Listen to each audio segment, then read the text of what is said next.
very kind. Nice to be here at the stand. There's a famous stand comedy club backdrop. That's Raoul Moat as a boy, that is. So,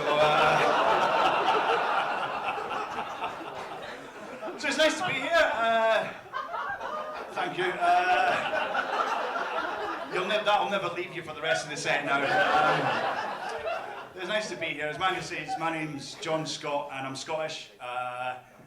And I get called Jock Scott at times, which is a very Scottish name. I've got a cousin from Yorkshire called Hovis Broadband Miners Strike.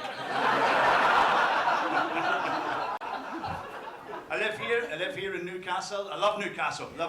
Gorgeous city. Very, very bridgey city, eh? You like a bridge, don't you? Eh? Oh, you like a bridge. What should we do for the millennium? Should we build a new museum? Hang on a fucking minute. I reckon we can get another fucking bridge in there.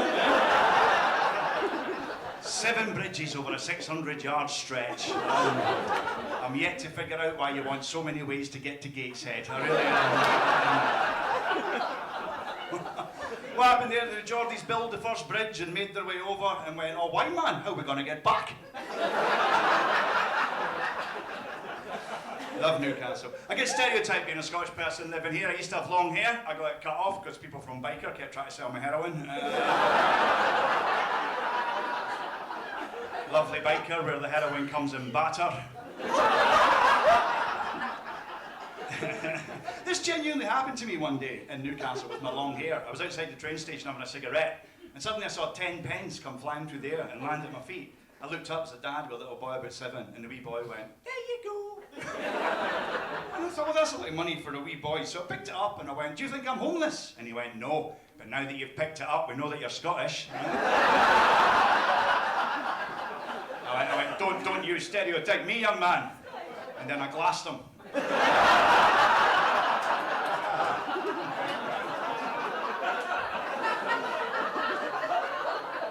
I love Geordies. You're very direct, you're gentle people, but you're like the Scots, you've got a canny sense of humour. I was actually cutting through Biker about a month ago, and you know you get a backhanded compliment, I got a backhanded insult, and I don't think the guy even meant to insult me, right? It was a sunny day, I was maybe dressed a bit arts and crafts for Biker, right? I was wearing a floral shirt, a pair of linen trousers, a pair of Jesus sandals, and a Panama hat, just blending in Biker, just inspecting my lemon groves. And I walked past this young man, and he turned round and he went, you wanker, right? And when I turned round, he went, no mate, I wasn't talking to you, I was shouting to my friend over there. But I can see why you turned around.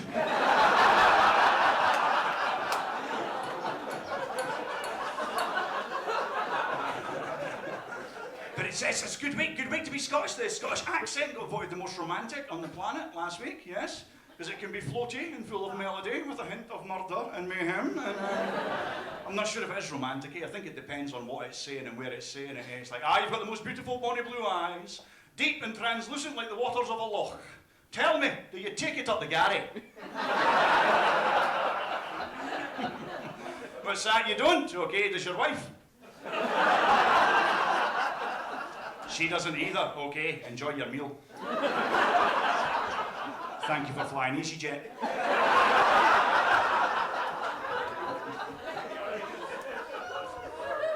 We get called aggressive, the Scots, but I work in London. London can be an aggressive place. I was in London a wee while ago. Somebody called me a porridge honky in London. He just went, speak the Queen's English, you bloody porridge honky. And normally I can take that in a light-hearted spirit it's intended. I just don't expect it when I'm checking into my bloody hotel, right? Very vibrant place to London. I remember the first time I was there, I was on the Underground, I didn't know the tube system that well. And I was asking people for the Euston line, and there isn't a Euston line, it's Euston Station, and that really annoys Londoners. So I was going, excuse me, do you know the Euston line? And they were being helpful and going, back off, right? But eventually I met this salt of the earth, East End Cockney, right? He was French, right? And I swear to God, I think this guy must have been waiting all of his life to say this to somebody. I went, excuse me mate, do you know the Euston line? He went, oui, I know the Euston line. It goes, hello Euston, we have a problem.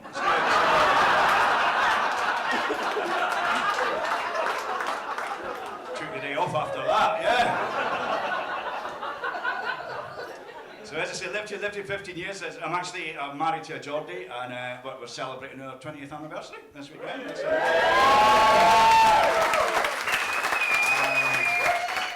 I think think the secret to our long relationship is we listen to each other. You know, I listen to her, she listens to me, and then we both agree that she's always right. So, it is. It's nice. It's nice when you settle down. It's nice when you settle down. You become creatures of habit. Eh? Here's a habit my wife has. I reckon some other ladies in Newcastle might do this as well. But ladies, some of you, when you get home from work, within 5 minutes, are you changed into your bloody pyjamas? Yes. What's that about? My wife was to bed at 10, she's ready at 6, you know. Are you worried you're going to need some kind of emergency sleep or something, you know? What's that? It's been announced, an emergency sleep. I think you find I'm fully prepared. And it's not like she's trying to seduce me. They're bloody Spider-Man pyjamas, you know? She lies there on the couch eating what's it, swiping the cheese dust on her thigh. She had the cheek to go, but you like Spider-Man? I was like, yeah, I never wanted to shag him, though. And the thing is, I know exactly why you do this. I know exactly why it's because within 5 minutes of getting those pyjamas on, I'm going to hear the immortal words, "We need something from the shop." What do we need from the shop, darling? Chocolate and Tampax. So we do, yes. And you can't go to the shop, can you? No, I'm wearing pyjamas. Then comes the bit that drives me really insane. I go, all right, what exactly do you want from the shop? Oh, I don't know. Get me a surprise. I'm going to get her a frickin' surprise, I'm going to come back to the shop and go, there you go, I got some Star Wars Lego.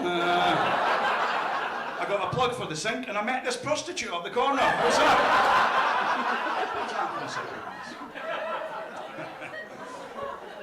We're getting to an age now, we're hitting that middle age, I'm 49, 50 next year, and save the NHS, because I'm Scottish, I'm very reliant on it. Life expectancy for a man in certain areas of Scotland is 57. But if you live in Dundee, that's probably enough. You don't want to prolong that experience. I'm having to watch my health, I've been having to lose, I was really overweight recently. My young smug doctor made me go on a diet. That's what my doctor said to me. My doctor went, "You're now 16 stone, you're clinically obese." And then he went, "How do you think this has happened?" How did I think it had happened? Eh? I felt like getting a hold of his stethoscope and going, "Cheeseburger and chips, please." So I went on a diet. And it was horrible. The diet was so austere. As a treat, I was brushing my teeth for a pudding, right? And what I do now to improve my diet is I watch MasterChef. Because before I watched MasterChef, lunch for me would be a pie and a blob of brown sauce, right? Not since watching MasterChef. No, now I put the pie in the middle of the plate, right? And I drizzle the brown sauce around the edge there. And it's like Scots pie with a coolie of brown sauce. Save the NHS. Thank you very much. I'm not saying the NHS is perfect, by the way. It's not. My dad had an NHS pacemaker, right? And it was shit. Every time he farted, the garage door would open, right? He was well looked after, me dad. He was a builder. He died with white asbestos all through him. And the funeral was lovely. It was so well attended, but the cremation went on forever. It really did.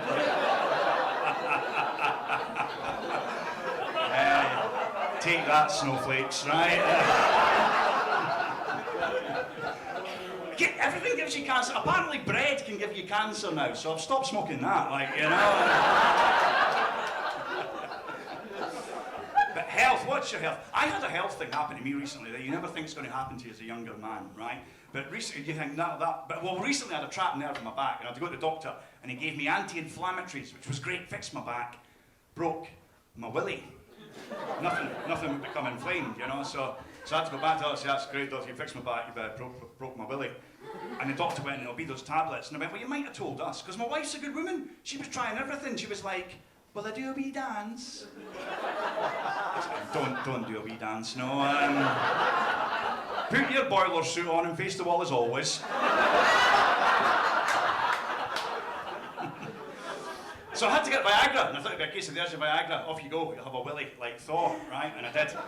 And she was a little bit Thor as well, but before I got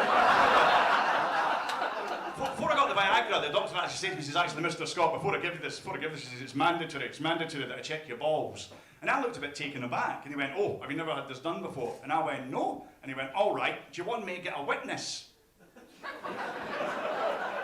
thought, well, given a choice between a man feeling my balls or a man feeling my balls whilst another man stands and watches you feeling my balls, I'm might just keep this between me and you, really. I wasn't expecting an orgy when I turned up one night. Very intrusive. It was very intrusive. It was very intrusive for my wife. My wife had to come into the exam. The doctor said to my wife, actually, madam, I need you to strip to your underwear. And she did that, and the doctor went, can you jump up and down a bit? And she did that, and the doctor went, you know what, mate? It might not be the tablets.